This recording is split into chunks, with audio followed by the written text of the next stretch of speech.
Christophe Colomb, Jeanne d'Arc, Léonard de Vinci, la reine Margot, Napoléon Bonaparte, Antoine de Saint-Exupéry, ça vous dit quelque chose? Bien sûr, seulement toutes ces figures historiques ne sont pas dans vos manuels d'histoire, ou très peu, parce qu'aujourd'hui on préfère parler pour la 18e fois de la Révolution française, de la montée du féminisme au Paraguay au XXe siècle, ou du cycle de l'eau. Bref, il devient urgent de se refaire une vraie culture G, et pour ce faire, il faut écouter ou lire Marc Menant, journaliste et chroniqueur sur CNews, qui publie Ces destins qui ont fait l'histoire, coécrit avec Christine Kelly. Un recueil de biographies étonnant, mais un livre essentiel si vous manquez d'anecdotes pour vous la péter dans tous les bons dîners mondains. Marc Menant, bonjour. Bonjour. Merci beaucoup d'être chez nous. Vous êtes, pour ceux qui ne vous connaissent pas, mais je reprécise, vous êtes écrivain, journaliste passionné d'histoire, chroniqueur sur CNews tous les jours pour le Face à l'info, et aussi le dimanche pour La Belle Histoire de France, que vous animez avec Christine Kelly, et vous publiez ensemble Ces destins qui ont fait l'histoire aux éditions Plomb. C'est une sorte de question-réponse, une interview entre elle et vous. Elle vous interroge, elle vous relance et vous détaillez les grandes trajectoires, les grands parcours de figures historiques. Une première question, pourquoi ce livre et à qui s'adresse-t-il? Au plus grand nombre, j'espère. Pourquoi ce livre? Parce que déjà, le public nous l'a réclamé. On a eu la chance d'avoir une émission avec une belle résonance auprès des uns et des autres. C'est pas facile d'avoir un programme qui s'affiche le dimanche matin à 11h, et pour autant, il y avait beaucoup, il y avait jusqu'à 250 000 téléspectateurs à cette heure-là le dimanche. C'est formidable, surtout sur une chaîne d'info avec un programme décalé. Ils nous écrivaient. Et puis moi, des gamins dans la rue qui me disaient « Ah, monsieur... Et ça m'a surpris, des enfants de 12 ans, 14 ans. Et ils y voyaient là la façon d'aborder l'histoire et de s'enchanter avec ce qui, a priori, leur est totalement rébarbatif. Et les gens aussi qui disent « Ah là, si je vous avais eu comme prof d'histoire !» Et avec Christine, c'était pareil, les échos qui lui venaient. Et c'est elle qui m'a suggéré de faire le livre. Moi, j'étais un peu réticent, parce que quand il y a un succès à la télévision, on se dit « Tiens, il y a un produit ». Moi, je respecte les gens, j'aime le public et je veux lui offrir une friandise. Et je ne suis pas là pour exploiter une sorte de manne, un filon. L'éditeur s'est présenté, Serge Nedjar nous a redonné l'ambition d'aller jusqu'au bout. Et comme Lise Boel aussi se faisait pressante, que Christine m'a dit « Mais si, tu vas voir !» Bon, bah voilà, on s'est lancé dans l'aventure à partir des émissions telles qu'elles existaient au départ sur CNews. Est-ce que vous ressentez de la part du public, des gens en général, une demande, un intérêt pour l'histoire? Les gens ont envie de connaître davantage la vie, les récits de certaines figures historiques, mais pas seulement de la France, puisque dans ce livre... Oui, il y a Christophe Colomb, par exemple. Il y a Léonard de Vinci, voilà. Mais vous ressentez un besoin de la part des gens en général? Je pense qu'il y a une curiosité légitime, qui s'exprime chez les uns et les autres, mais que on a l'impression de se retrouver sur les bancs de l'école. Et ce qu'ils attendent, c'est de découvrir un personnage, un destin, en étant dans l'intimité, comme si on vous racontait le copain d'enfance. Et ça, je pense, c'est ce que nous avons réussi à tisser avec Christine dans l'émission. Et de là, le résultat, la fascination, et des gens qui, a priori, oh, moi je m'en fous, tant pis, l'histoire. Et surtout ces gamins qui eux-mêmes se disent « Ah mais c'est formidable, et alors il est comment Napoléon? Ah ben La Fontaine !» Et on n'est plus avec des destins, on est avec des personnages qui sont des proches. Et à travers ces personnages qui sont des proches, on essaie de se transplanter à une période que l'on n'imagine pas, parce que on est accaparé par notre quotidien. Comment vivait-on à telle époque? Nous, on est là dans la connexion permanente, que ce soit le téléphone, le portable, tous les éléments de la modernité. Et on oublie comment, dans ces temps-là, il fallait pouvoir communiquer. Ce qui se passe dans la tête d'un personnage comme Colomb, avec son équipage, ses 240 bougres qui ont peur de tomber au bout de l'horizon dans les abysses, qu'est-ce qui se passe dans leur tête? Comment arrive-t-il à les motiver? C'est ça que je trouve captivant. Il est seul contre tous sur son pont. Il lui a fallu près de 20 ans pour arriver à trouver les commanditaires, en l'occurrence les rois catholiques. Et ça, je crois que personne ne peut être indifférent à ce type de situation, parce qu'on finit par se mettre à sa place. À propos des jeunes, vous avez expliqué que on amenait l'histoire aux jeunes de manière un peu barbante. Vous sentez ça? Oui, moi j'ai enseigné les mathématiques, c'est pareil. En général, on a l'impression que les mômes, ils vont à l'école, c'est une punition. Or, moi, je pars du principe que la connaissance, c'est ce qui égaye nos existences, c'est ce qui nous offre une forme de transcendance, c'est la fête de l'esprit. Et par conséquent, c'est la manière dont on aborde les sujets, quels qu'ils soient. Si je vous dis physique quantique, dans votre tête, il y a déjà je ne sais trop combien de clapets qui se ferment et qui font que vous n'avez pas envie d'écouter. Alors, c'est la manière d'aborder et de se dire, mais attendez, il faut que je te raconte. Et ça, eh bien, je crois que malheureusement, aujourd'hui, peut-être parce qu'il y a une défaillance, quand je dis peut-être, j'en suis même certain, il y a une défaillance dans la formation des instituteurs, des professeurs, et quand ils se présentent devant leurs gamins, ils ne sont pas dans ce feu, ils n'ont pas l'aiguillon de l'enthousiasme, et c'est dommage, alors à nous de l'avoir. Est-ce que vous avez déjà regardé un manuel d'histoire d'un collégien, observé un programme d'histoire, et vous vous êtes dit... Non, mais c'est terrifiant. Ouais. C'est terrifiant. C'est terrifiant parce que c'est mal enseigné ou parce que c'est inintéressant? C'est-à-dire que je prends sur votre livre, il y a écrit Jeanne d'Arc, Antoine de Saint-Exupéry, Marie Curie, Victor Hugo, Napoléon Bonaparte. Ouais.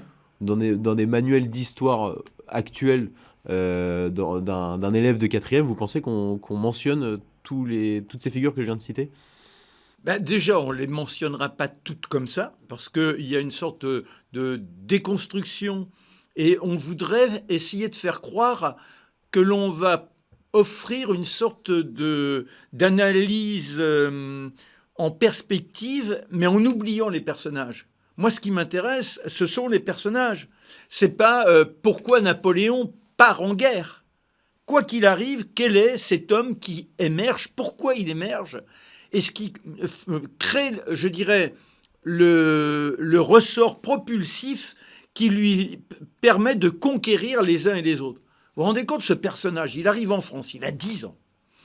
Il ne parle pas notre langue. Il est dans un univers totalement hostile pour lui. Le climat, il fait froid alors qu'il était habitué au chaud. Il est coupé de tout, il a son accent, les mots lui échappent. Et il s'enferme sur lui-même et pour autant, il réussira à s'imposer aux uns et aux autres. Quelle est cette force? C'est ça qui me fascine sur ces destins qui sortent de l'ordinaire. Et on s'aperçoit que tous, là, il n'y en a pas un seul qui soit dans un premier temps un solitaire. Quelqu'un qui était presque à l'index de la société, de par peut-être son ambition à vivre quelque chose d'exceptionnel. Alors, ce ne sont pas de simples biographies qui recensent les grands épisodes d'une figure historique. Vous essayez de comprendre la mentalité, vous redessinez des contextes, etc. Pourquoi ce travail? Parce que c'est l'âme qui m'intéresse. Qu'est-ce qui se niche dans la tête d'un individu? Si vous avez La Fontaine, je vous fais les fables ou simplement j'égrène de façon lointaine ce qui sont les points remarqués de son existence, ça n'a aucun intérêt. Je préfère avoir la petite anecdote qui nous permet d'entrer en connivence avec lui et d'être là, de m'installer et de faire en sorte que nous sommes à côté de lui dans une situation, dans un coche, soit dans un salon, et de comprendre comment il perçoit l'environnement, comment il est en contact avec les autres, et comment les autres éventuellement le regardent en se disant « mais il est incroyable » et on l'appelle le bonhomme, parce qu'il est à la fois solitaire et il dégage une sympathie, un esprit de fraternité que les uns et les autres perçoivent. Et ça, c'est extraordinaire. Bien sûr, il y a les fables, mais je ne suis pas là pour m'intéresser à la technique de son travail. Ça, c'est tout à chacun de le percevoir quand il est en contact avec le livre. Là, ce que je veux, c'est comment il prend sa plume, comment il chemine au quotidien pourquoi c'est un libertin, et qu'est-ce que c'est que d'être libertin au-delà d'un mot, et cette fascination pour la liberté absolue. C'est Voilà. pour les rendre attachants? Oui, oui. Et là, ce sont tous, et en général, les gens qui ont un grand destin, ce sont des passionnés. Mais pour autant, ils ne sont pas propulsés de façon linéaire. Ils ont des obstacles inouïs à surmonter. Ils arrivent toujours à trouver en eux les forces nécessaires pour affronter le destin. Et cet enthousiasme-là, j'espère pouvoir comme ça l'instiller aux uns aux autres, de pouvoir donc être dans cet instant où le lecteur s'offre à vous. Ce qui est extraordinaire avec un lecteur, contrairement à la télévision, vous pouvez être dans un salon, là, on est installé avec lui, dans le lieu qu'il a choisi, son lit, son salon, il y a lui, il y a vous et le personnage. Et ça, c'est un enchantement. Je vais prendre, là, vous venez de parler de La Fontaine. Je vais prendre l'exemple de Marie Curie, puisque vous lui dédiez toute une partie. Oui. Où Christine Kelly et vous échangez sur son adolescence, sur son tempérament, mais aussi sur les mentalités de l'époque, à propos de la médecine, de la place de la femme, etc. Et d'abord la Pologne. Exactement. Mais tout ceci est résumé en une vingtaine de pages. Qu'est-ce que ça représente comme travail de recherche ? Je ne sais pas si on peut quantifier, parce que on s'imprègne au fil du temps de divers éléments que l'on consigne. Si vous voyez mon bureau, c'est un véritable capharnaüm. Ça, c'est mon côté Saint-Exupéry. D'ailleurs, ce qui m'a beaucoup intéressé, c'est pas vrai d'ailleurs chez Marie Curie, c'est vrai chez Pierre Curie, c'est l'esprit de désordre de tous ces personnages. Comme si le désordre, le chaos était créateur. Donc il y a une accumulation. Je suis un butineur, et Christine, c'est ça sans doute qui nous rapproche. Elle a une curiosité multiple. Et moi, je passe mon temps à lire. Alors, j'ai des fiches, j'ai des dossiers, j'ai les biographies. Et puis, j'ai mon dossier Marie Curie. Ça, c'est parce qu'à tel moment, dans un livre ou dans un document que m'avait confié un garçon aujourd'hui disparu qui s'appelait Laurent Le Châtelier, et qui était un faucheur, un moissonneur d'informations sur les personnages historiques. Alors je consigne tout ça, je mets des petites notes. Si vous voyez les livres, les biographies, je corde, je dis ça c'est un élément étonnant. J'essaie de vérifier si d'autres l'ont évoqué ou pas, s'il est crédible, parce que parfois il y a des plumes qui se veulent enchanteresses, mais qui falsifient la réalité. Je veux être au plus proche, mais également d'avoir cette capacité, au-delà de l'événement, de me transplanter et de voir ce qu'a pu ressentir le personnage. C'est là où c'est une écriture très, très personnelle. Et Christine a la même démarche. Mais il ne faut pas que ce soit linéaire, il faut qu'il y ait quelque chose du souffle. Sans le souffle, on n'est rien. La musique des mots. Et donc, vous avez dit que vous étiez aperçu après coup que ce qui réunissait tous ces personnages, c'était donc le désordre, l'enthousiasme, la solitude. La solitude. Est-ce que c'est quelque chose qui saute aux yeux après coup ou c'est comme ça que vous les avez choisis ? Alors, ça, c'est c'est pour répondre, aller un peu plus loin dans la réponse à la question précédente, parfois je m'égare un peu, sur comment on travaille. Il y a un travail permanent, c'est le travail de la vie où tous les jours, vous cherchez à savoir comment vous pouvez vous enrichir. Ça peut être en physique quantique, ça peut être en astronomie, les nouvelles théories, ça peut être sur un personnage, et vous colligez. Et puis après, quand vous faites une émission, vous avez vos dossiers, et vous reprenez le personnage dans son ampleur. Alors là, ça peut demander des heures.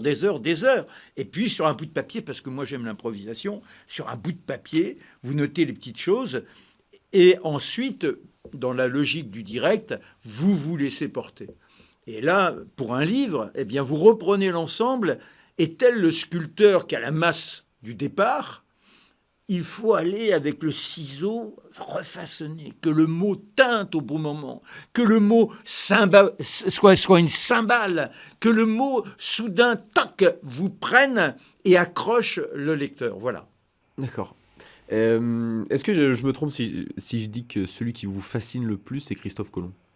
Ah, j'aime beaucoup Colomb, mais il me fascine et façonne tous. quand je dis façonne, il y a un écho et sans doute que le fait de passer des heures et des heures en connivence avec eux a une incidence même sur mon être profond, entre guillemets. Saint-Exupéry, moi j'ai écrit une biographie de Mermoz, j'avais déjà côtoyé Saint-Exupéry. C'est un personnage étonnant qui vous bouleverse parce qu'il a une fragilité tout en ayant une audace invraisemblable. La Fontaine, c'est le côté libertin. Victor Hugo, c'est cet ogre invraisemblable, cet homme de l'éruption créatrice. Et pour revenir à Colomb, c'est cet homme qui est vraiment seul face à tous, à une époque où on ne peut pas croire que l'on puisse traverser l'océan. Il mène une enquête inouïe pendant des années et des années pour être certain que la Terre est bien ronde. Il ne le découvre pas, ça existe depuis les Grecs, mais il va chercher à trouver tous les éléments. Et de là, il a une fantasmagorie de se dire, si on va là, il faudrait avoir tel type de bateau. Vous vous rendez compte, il y a tout à créer. C'est invraisemblable, et après, il faut mentir aux hommes. Déjà, il faut déclencher le désir chez certains de vous donner l'argent nécessaire afin d'avoir les bateaux, de pouvoir mobiliser les individus qui seront sur ces bateaux, les conditions extrêmement précaires dans lesquelles ils seront conduits au quotidien à supporter les tempêtes, à supporter l'inconnu. Et lui, dans tout ça, il est l'aiguillon. Il devra les tenir, sans savoir, sans pouvoir imaginer combien de temps, effectivement, ça durera, car c'est une hypothèse absolue. Ça, je crois qu'il n'y a pas de destin plus invraisemblable que Colomb dans ce registre-là. Et en termes de solitude, comme vous dites, on est servi, puisque Christophe Colomb a une fin tout à fait tragique et presque assez pitoyable. Oui, alors ça, c'est moi ce qui m'a intéressé, et là on raconte avant tout, c'est toute la partie jusqu'au premier voyage. Et le premier voyage est d'autant plus un rêve, c'est que le contact avec les autochtones est un contact de fraternité. Ce sont des civilisations qui, d'abord parce qu'ils pensaient arriver aux Indes, il n'imaginait pas qu'il allait tomber sur des peuples premiers qui vivaient intégralement nus dans des manières que l'on ne pouvait même pas subodorer.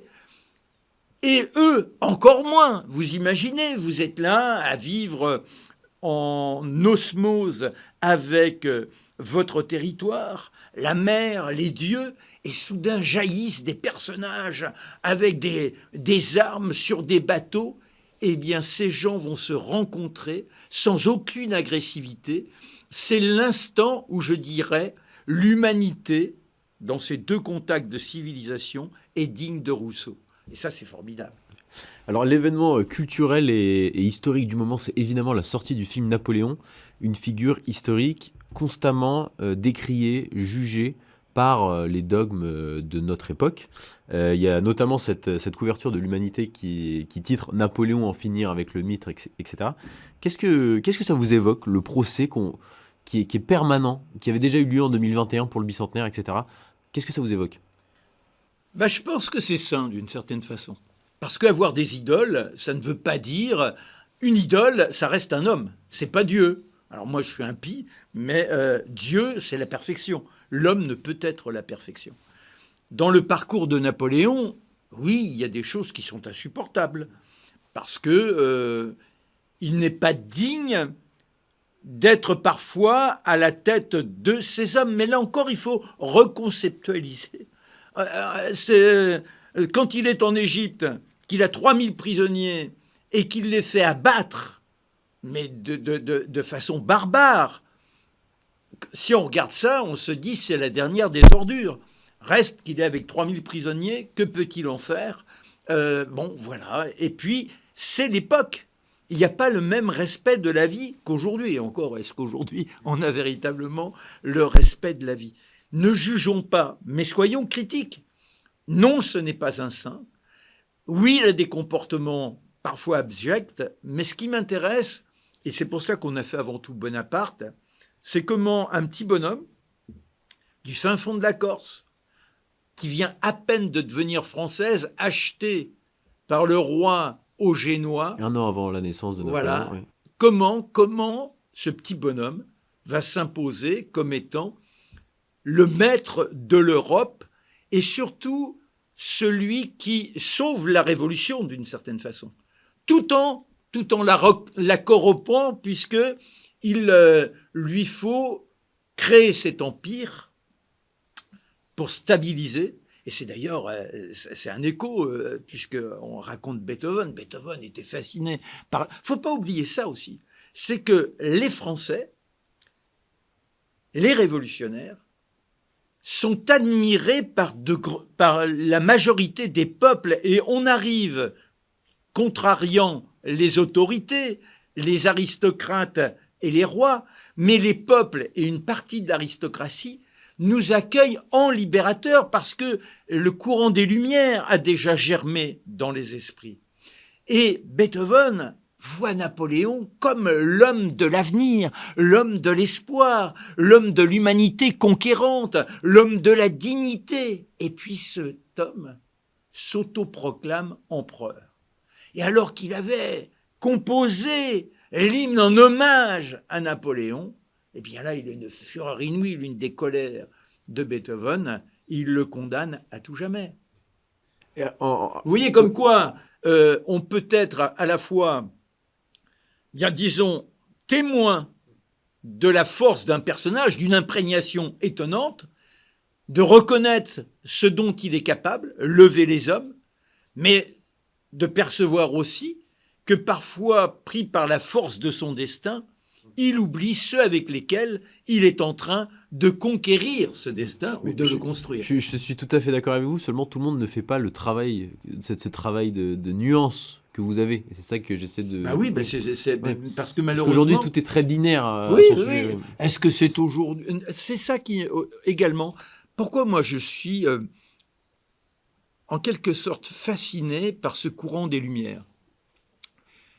C'est qu'à un moment donné, l'humanité essaie de se placer et de renouer avec les intellectuels grecs dans cette idée d'un corps saint, dans un esprit saint.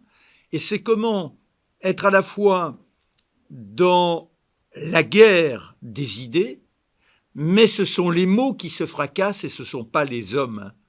Or, aujourd'hui, on nie à l'autre le droit d'avoir une pensée différente, on est dans la dictature de son intime conviction que l'on chercherait à imposer aux autres. Et ça, c'est ce qui est le contraire de l'esprit des Lumières et de ce qui a fait germer la République et ce que nous sommes aujourd'hui. C'est terrifiant, d'où la montée des extrêmes, la montée de l'islam, la montée du néo-féminisme, d'aller voir le genre dans les mots. C'est-à-dire que soudain, comme si les mots avaient un sexe, et oui, le masculin l'emporte sur le féminin, ça ne veut pas dire que l'homme l'emporte sur la femme, il faut avoir une perversion d'esprit pour penser ça. L'homme, entre guillemets, dans la construction de la langue, est au masculin, mais ce n'est qu'un des éléments du masculin. Alors, ce n'est pas l'homme qui l'emporte sur le féminin, c'est simplement, à un moment donné, pour essayer d'avoir d'harmoniser. C'est harmoniser, avoir une langue dans une densité des subtilités, et aujourd'hui, on essaie d'y mettre un prisme sociologique qui est complètement aberrant. Et c'est ça qu'il faille condamner. Très bien. Je reviens sur Napoléon. Il y a en ce moment selon ce qu'on peut lire de la critique à propos du film, il y a, un procès sur l'exactitude historique du scénario de Ridley Scott, et notamment sur la personnalité de Napoléon, qui paraît tantôt... timide, puis très courageux, discret, puis très théâtral, etc. Comment vous le décrirez ? Alors, je n'ai pas vu le film, mais les nuances que vous évoquez là correspondent au personnage. C'est-à-dire que, dans un premier temps, il est d'une grande timidité, d'où cette solitude que j'ai évoquée tout à l'heure. Lorsqu'il arrive à Paris, après avoir conquis Toulon et ses galons de général, il est tout miteux, il est tout piteux, et il se sent extrêmement en dehors de la société. Et cet homme n'ose pas aborder les femmes. C'est un pudique, lui qui sera l'homme de la multiplicité des relations avec ces dames. Après, c'est aussi à la fois ce conquérant des cœurs, mais le romantisme absolu, bien que trompant énormément Joséphine.